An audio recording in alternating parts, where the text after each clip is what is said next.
Well guys, you know, the last video we did a lot of finishes. Like we basically gave this building its finished look in a sense, getting it all sheathed.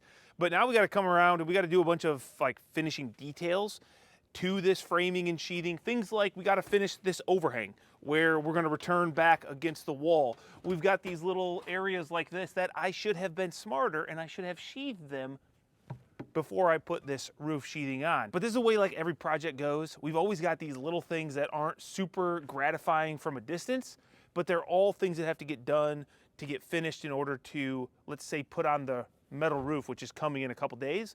So that's what we're gonna get into. And honestly, there's gonna be a bunch of little details that we gotta do in this video. Just make sure it's gonna fit. Oh yeah, Greg did a beautiful job. I don't know how to do this. My arms don't work that way. I can't pull the trigger. Come on, buddy. I got it. You did, man. Are you proud of me? So proud. Yeah.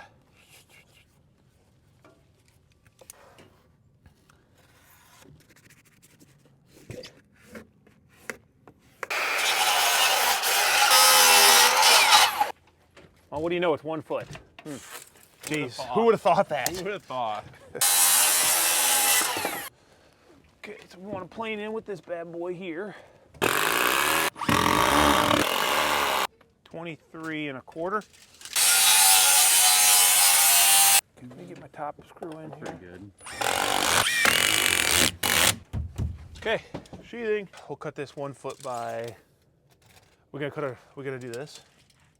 I mean, might as well, I guess, right? Yeah, let's just do 24 so we don't, so we can get all 4 out of this sheet.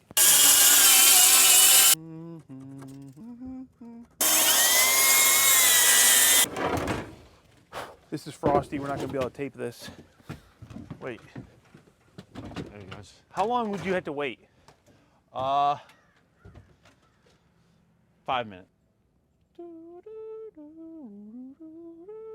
I got time for that.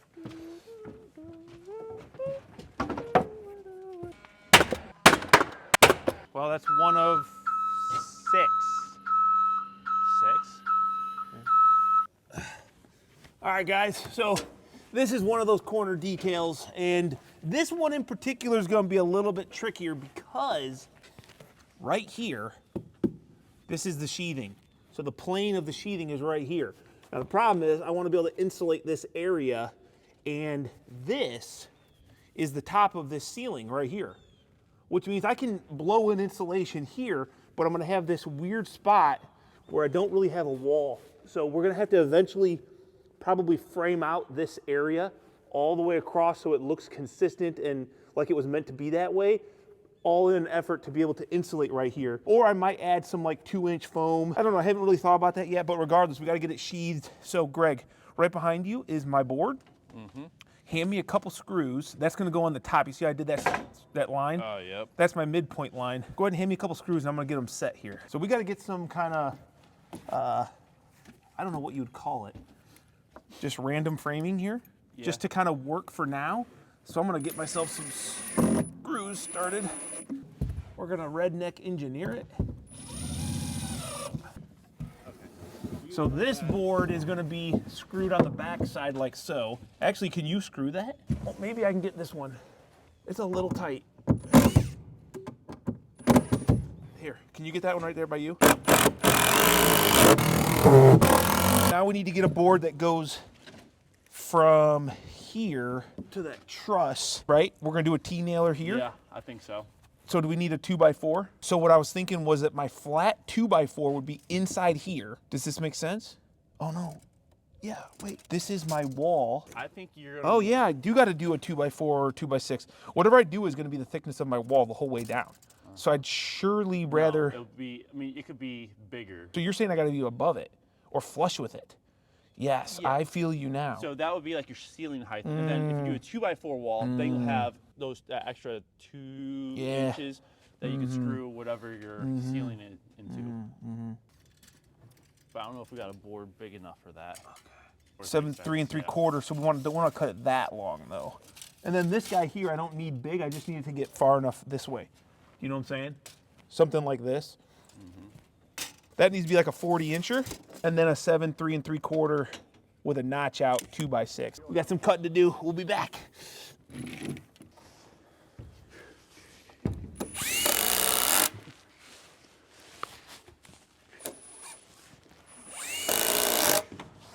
Yeah, I need to like. You gonna be all right? Myself around.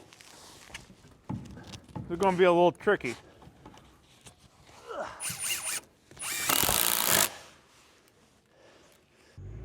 Don't try that at home, kids. You be careful. I might want to go on the. I think I want to go on the other side. I would go on the other side. truss. Yeah. That's exactly what I'd do. I'm in a pretty comfortable position, to be honest. Me too. I got my hand warmer in my pocket. I feel that. That feels good. Okay, we gotta go all the way out.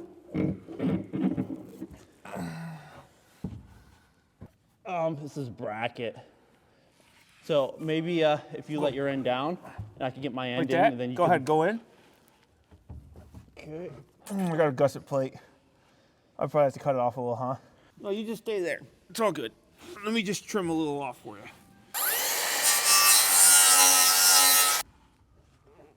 What kind of cut is this? Huh? I thought I was cutting out the bracket. Oh, well, you definitely didn't cut it out enough. Are you where you want to be about? Yeah, kind of. Nice. I gotta get a hammer. You know how insanely uncomfortable this is? Yeah, I see that. I'm never gonna be able to hit that much. Can you mark what I need to cut out for you? Well, I'm already, I'm in. I'm good. Are you pretty good? Yeah. Then I'll just cut mine a little shorter then? Why is that? Well, how am I gonna get it in here, dude? So pull your hand out. Pull your hand out. No, like towards you. Like go outside and hit like your edge, the edge closest to you. Here? Yeah. Yeah, but there's no room. I can't do that.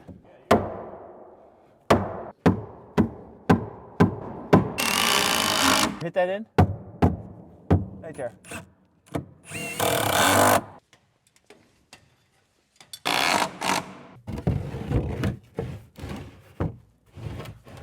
So much better than the ladder. Oh my goodness. Okay, before I put it all together, before we spend a ton of time beating, let's just make sure it goes in there. Since you're in that nice, comfortable position. So much better, dude. So much better. Oh, that's a nice snug fit. I like that. I like that a lot. Hey, I couldn't have done it without your measurements, dude. Yeah, the end wall, side wall. Side wall and then end wall. End wall, side wall. I would call it an end wall, side wall. End wall, side Because it is an end wall, but it's turned into a side wall. Yeah. It's not a side wall that became an end wall. Are these all side walls? Yeah, everything is a side wall except for this side wall, end wall. So this is an end wall and a side wall. Yes. So we would call that a... So that would be an end wall. No, it's a side wall, end wall. So there's 4 end walls 4 side walls. and 4 side walls. How does it make sense? I don't know. How about there's 4 walls? How do we know which wall's which? I liked it better when you were in a very inconspicuous position where you couldn't even think, so you had to just not talk. Fine, I'll shut up. You're making me think way too much about walls.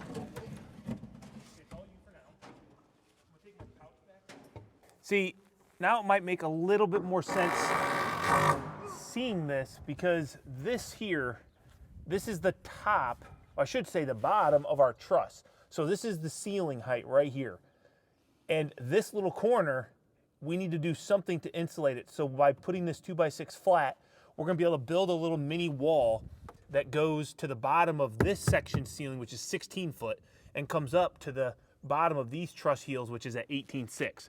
Then we will have a stud wall cavity that we can insulate. We're just doing kind of this for now because we don't really have the material to build all these mini walls going through here. And that'll give us something to do on a crappy day when the weather's not good. The problem is with a 5/12 pitch and a 5.5 inch fascia, look at this. My fascia is gonna be down, or my soffit will be down here. When I was doing the math, I never considered the overhang dropping 15.5 inches.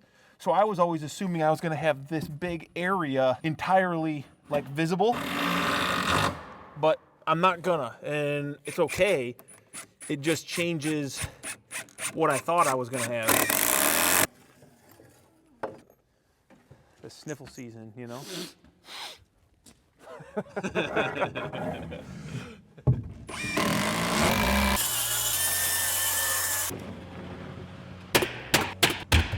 Man, those little areas are tough. I guess I'll tape it, and then that'll be the 4 sections on the main roof, but then we got the 2 shed dormers, which thankfully we already thought ahead there, and we did all the wall sheathing. We just got to do a little bit of an overhang detail, finish it off.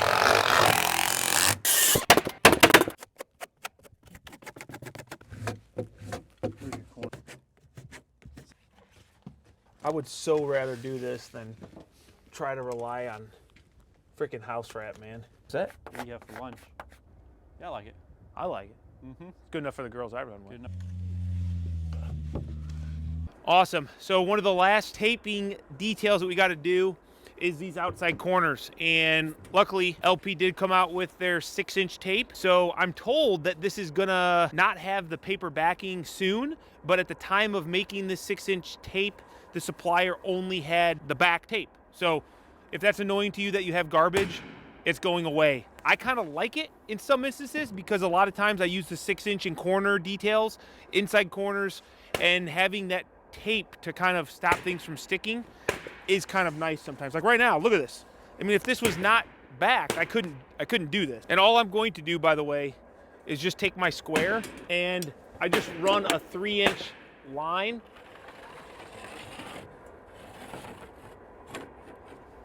And this really aids in me doing a good job taping the corner. So we're just gonna follow this line with one side. We're not even gonna worry about the other side right now.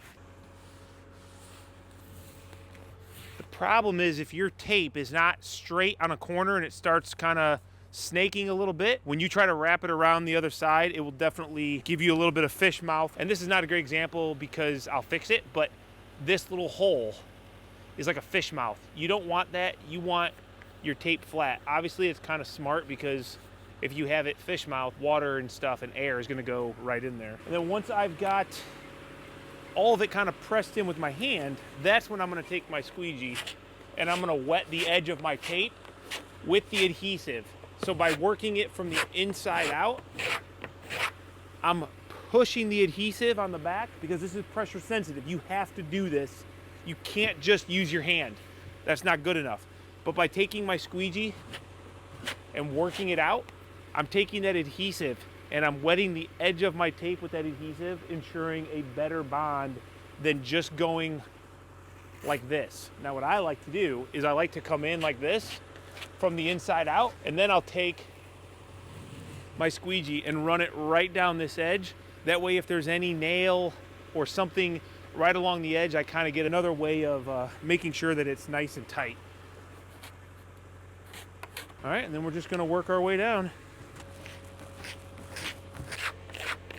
Okay, now we're about to the area where I've already worked it from the middle up. Now I need to flatten it from the middle down. The other thing is, if your tape is at all loose, and you were to just squeegee like this first, it will kind of puddle up the tape until it can't push it anymore, and then it will fish mouth, and that's when you get the wrinkle. So that's another benefit of taking it and flattening it from the inside out first. It helps the tape lay much, much flatter. I know, you guys are probably thinking, dude, I had no idea that there was that much in laying tape. Well, I don't think there is that much, but it just depends on if you want to just do a bang up job or just an okay job. People always say you got to make sure you shingle your tape, and that's what the manufacturer wants. But let me ask you this, and you guys get me an answer down below in the comments. How is this any different than this right here? That tape has an edge just like this tape has an edge. My opinion, okay, this is just my opinion, this tape sticks so much better to itself than it almost does any other product. I feel better about this joint right here and no water coming in it than I do that right there. Let me know what you guys think, because the manufacturers always say you have to shingle your tape. I'm a simple guy, but I just think about things from a simple side. Okay, now we can get out of the lift.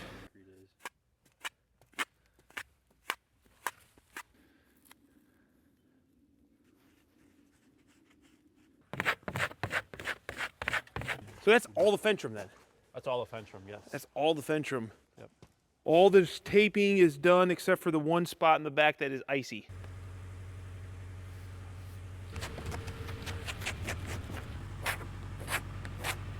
All right, so I was just thinking, guys, that with a video like today where we're really in between a bunch of big parts of this build. We've got roofing coming up. We've got the second story mezzanine framing coming up. We've got Versetta stone coming up. We've got window install coming up. Those are all on the way, but I've been reading the comments down below. You guys have been asking a lot of great questions, and to be quite honest, you guys have been asking a lot of the same questions that I thought, why not spend a little bit of time here at the end of this video and answer a bunch of those. So I'm actually going to spend the rest of my day getting ready for the next step, which is gonna probably be this mezzanine. But let's go ahead and I'll kind of flash forward into a little bit of Q&A with you guys, answering some of your most burning questions. So let's get into that.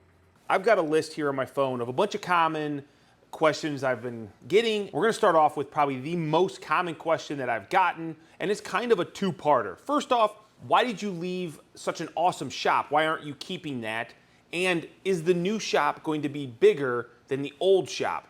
So it's kind of like this multifaceted question. First off, without going into a ton of personal details, my wife is a principal. My kids go to the school district that she's a principal in, and it's about 40 minutes away from my old shop. Therefore, that was where we lived. That's a lot of time to be spending in a car every day, driving for my kids, my wife, and we were noticing that as they were getting older in school, they had more activities. They were staying after school for things. My wife had to stay after school for things, and quite frankly, they weren't getting home till like late at night, a lot of nights during the week, and it just wasn't great for them. And so we made the conscious decision to move close to their school, make it easy on them. Because for me, I can build buildings anywhere. I don't have to build in a certain area. And the only downside was that I still utilized my shop. I was still traveling back there every day. And it got to the point where I just knew, I was never gonna move back there, because as long as my kids were living with me and they were going to school, we weren't gonna live there. And when I retire or my kids leave, I don't want to move back to a monster farmhouse. I love my shop, I love my property, but honestly, my goal is to build myself an awesome home at some point in my career before I get too old or before I just don't have the energy to do it. So I don't see myself ever moving back there. I don't see myself ever renting it out to somebody. So it was gonna sit there if I didn't just sell it. And knowing that I was gonna sell it meant that I needed a new shop, hence why we're building RRHQ 2.0. Now, is it bigger? No, this is 45 by 80. My old shop was 60 by 88. And I'll be honest, I didn't need 60 by 88. Was it awesome? Yes. I love just having a big open space, but honestly, it made me a lot lazier in my organization. I didn't really utilize it very well because it was just like, I'll just throw stuff here, here, and here. And this new shop, I think I've learned a lot. I've become a more organized person. I think I'm gonna utilize it a lot better. And with that second story mezzanine, I think it's gonna give me a lot more options to do things in there that maybe I didn't do in my old shop. So yeah, it's smaller, but it's way cooler, and I'm definitely way more excited about it. Because I've learned a lot since I built my first shop in 2013.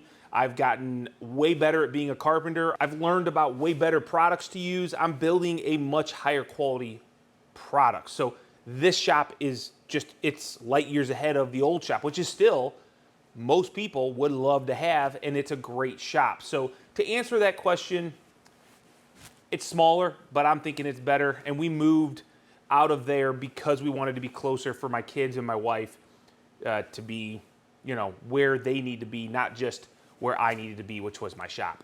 The next question that I've gotten a ton of is, are you gonna share the cost of the project? And my goal is to share with you guys a breakdown of the cost when it's all done. I still am behind on doing all my book work because for me, it's not about the budget. Yes, I'm not made of money, believe it or not, but I am not constraining myself to doing things to a lesser degree of quality or using cheaper products than what I kind of feel is the right way to do it. When I work for a client, I have a budget and I try to do the best I can to give them the best for their budget. for me, I want to do the best all around. The best I know how to build, I want to do it on my building. And it's for two reasons. One, because it's mine and I just want to do the best. Two, I want to be able to show you guys what I truly feel like is the best way to do this, instead of this is the way I'm doing it for my client. So hopefully that makes sense. And what that means is it's not going to be a cheap build. So if you're watching this and you're saying, Kyle, I want you to build my next, shop or barn dough or whatever, what I tell you at the end of this is what this costs. That doesn't mean you have to spend that kind of money on yours, but it does mean that the cost of what I'm going to be doing is similar to what you would get if you built a top tier high-end project with us. So, maybe that'll be eye-opening to a lot of people, or maybe it will be like, yo, I'm not hiring Kyle. That is way too much money. But just know that you pay for what you get, and we can do it way cheaper. That's not what I want for my building. I want the best, and I will try to share all of that with you guys when this is all done. So stay tuned if that's definitely something you wanted to know.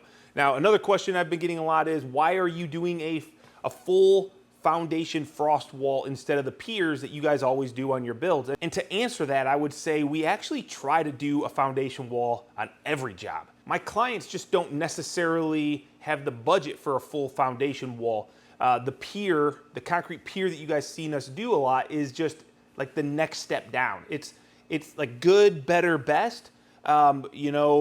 I don't put wood in the ground. We haven't put wood in the ground since like 2013.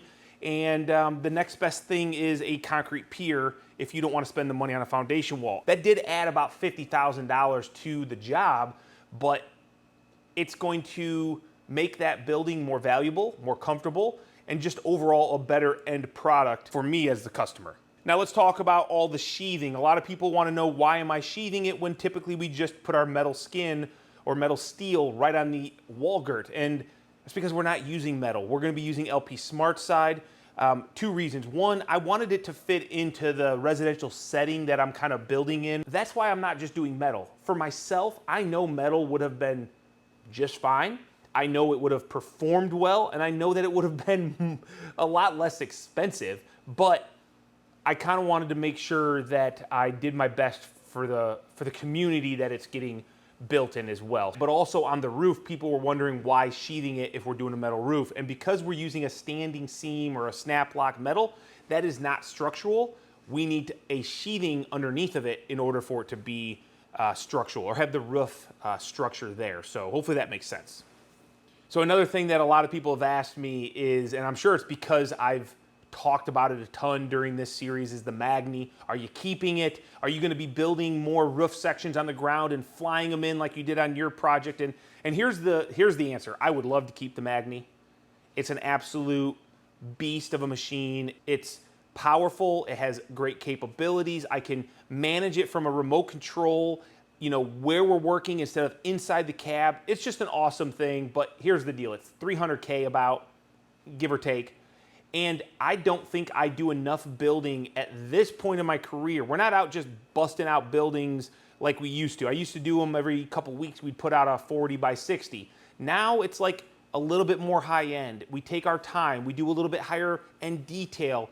We get more involved. And I'm afraid that if I have a Magni to do, let's say, a week's worth of framing, and then the next month or two, it just sits there, it doesn't make sense to me, and I'm not the type of guy that would be willing to rent it out to other people. I'm not going to hire an operator to go run it on other people's job sites. So it would sit there, and I would be thinking to myself, why did I buy this? It's amazing, but it's just sitting there. So, if I can work a deal with Magni to use their stuff, or the L-Torfer, which is the rental company by me, and we can utilize it for some projects when we need it, that would be amazing. I would love to use it on every job. I just don't think it makes sense for me to buy it. And yes, we will definitely try to fly in more roof sections, even if it's with my telehandler.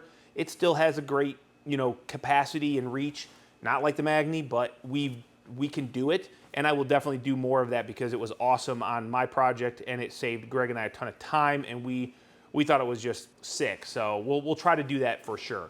Why do you use screws and why do you use nails? And it seems like there's a misunderstanding on when we use one versus the other. And the easiest answer is, if it's a structural framing part of the build, like the walls, we hand nail or use our jumbo nailer because a good 20-penny ring shank is kind of how post frames are engineered. A lot of times we will move into other like accessory framing, windows, doors, soffits, or overhangs. We use a lot of GRK structural screws. They're made for framing. I mean, it's not, you know, a lot of people think the old days when screws just cracked under pressure or through movement. That's not how these things are. These things are made for this. They're engineered and they're rated for framing. So that's why we use GRKs. They're expensive, but they are the best screw. And when I can, or when I need like nice tight connections, a screw just makes sense. But you know, for the general framing, yeah, we'll use a 20-penny ring shank for a lot of stuff, or a 60-penny hardened nail for our purlins. I would like to move to more screws. If the cost is there, it's just screws can get really expensive. So hopefully that helps. I love to screw things.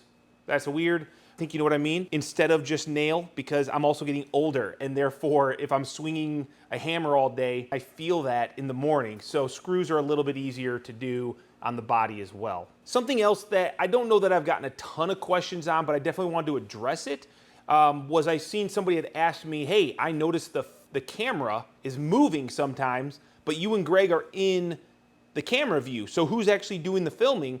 And I guess I haven't really explicitly said that I hired a videographer. I did hire a videographer in February of last year. And it's because, to be honest, this job right here, the YouTube, the social media, it is far harder than just going out and building structures. I could do that with my eyes closed. This, however, requires me to take a lot of time during the day to film, to set up a camera, to move it around, to think of the story, to have talking points for you guys, to share what we're doing. And that's only between, like, let's say the 7 and 5 o'clock day that we work. Then I have to take it all home and do all the editing. And I've done that since 2016, 17. But I was just at the point where I was tired. I wanted to keep making videos. And in fact, I wanted to make more higher quality videos. And it was very hard for me, but I knew that getting another person on the team, that was their job, instead of just saying, hey, Greg, hold this. But it was worth it. It's been great. And I hope you guys have enjoyed kind of the, hopefully, incremental, you know, increase in quality. Definitely we're trying to put out more videos, and not just more, but hopefully more better videos. So if you guys have been enjoying this channel more with better content, make sure you guys say, you know, a big thank you or a good job to Michael down in the comments. I'm sure he will read and appreciate that. But yes, I've hired a third guy. He's not here to frame. He doesn't help with that stuff. That's not his job. It is literally for him to be behind the camera and capture what, in my mind, I think is going to be good for you guys to see, which has always been really hard for me to do when I'm here, not behind the camera, if that makes sense. Now, another question that I had gotten over on Instagram was, have you already thought of anything that you would do different on your shop? And to be honest, I kind of was like, is there anything that I would want to do different? And I couldn't really think of anything in the moment, but the more I thought about it, there is one thing that so far I would have done different. Actually, there's two things.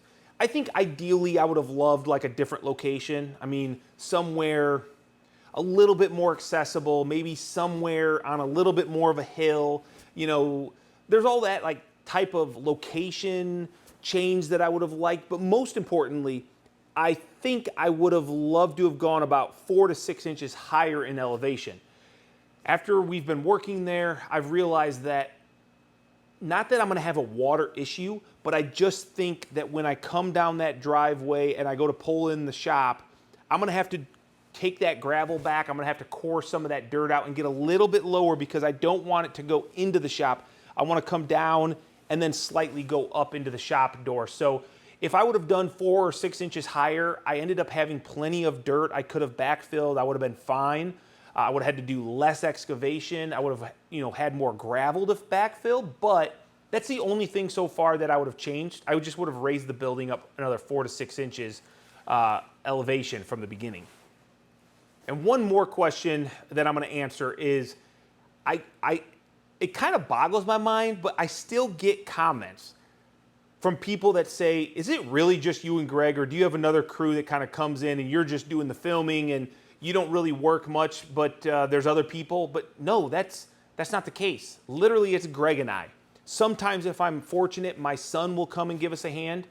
But everything you guys see on the channel, there's no trickery. It's just Greg and I. This is what we do. This is my business, and this is what we do day in and day out. I just also added another layer to this job by filming it. That's it. It's not like I just, film and go home. I mean, we're there 7 to 7:30, 4:30, 5 o'clock, 9, 10, sometimes 11-hour days, whatever it takes to get the job done.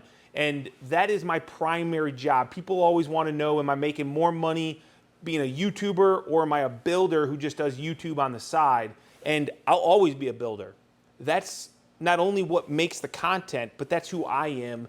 This is and has always been an education tool. I first started to want to be able to educate my clients so that they would hire us when they watched us build something and they said, hey, these guys know what they're doing. They do it right, or they do it how I want it to be done. I don't want to say right because there's more than one way to do things.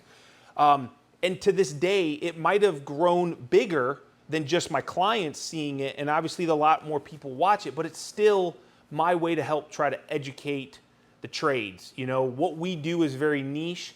It's not popular all over the place, and there's a lot of misinformation. There's a lot of people that just go out and build a pole barn, and I'm trying to elevate that standard, educate the industry, and maybe bring more of a spotlight on what I think is a spectacular way to build a structure. It's strong, it's efficient, it's cost effective, and when done well, they look amazing. So with that, guys, those are the kind of common questions that I've been getting a lot of. I know there's a ton more questions that you guys have, and by all means, you can keep dropping them, and I do my best to answer them.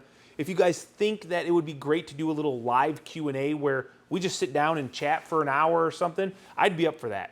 I just don't know if you guys want that, and I don't want to waste my time setting it up if nobody really thinks that's worth their time. So with that, I'm going to go ahead and get out of here. This build still has a ton of work to do. If you guys follow me on Instagram or TikTok or Facebook, maybe you guys see where we're actually at in real life. I'm trying to put out a ton of videos to keep up, but it's just, we're moving, we're getting stuff done, and there's a lot to do and there's a lot to film, which means a lot of videos. So I don't want to just I can't crank them out any faster. Like we're doing the best we can. This project is turning out awesome so far, and I hope you guys stick around to see it get finished up. I know I'll be ecstatic when that happens, and hopefully you guys can share that joy with me. So I'm going to go ahead and get out of here. We'll catch you guys in the next video. Thank you, and have a good one.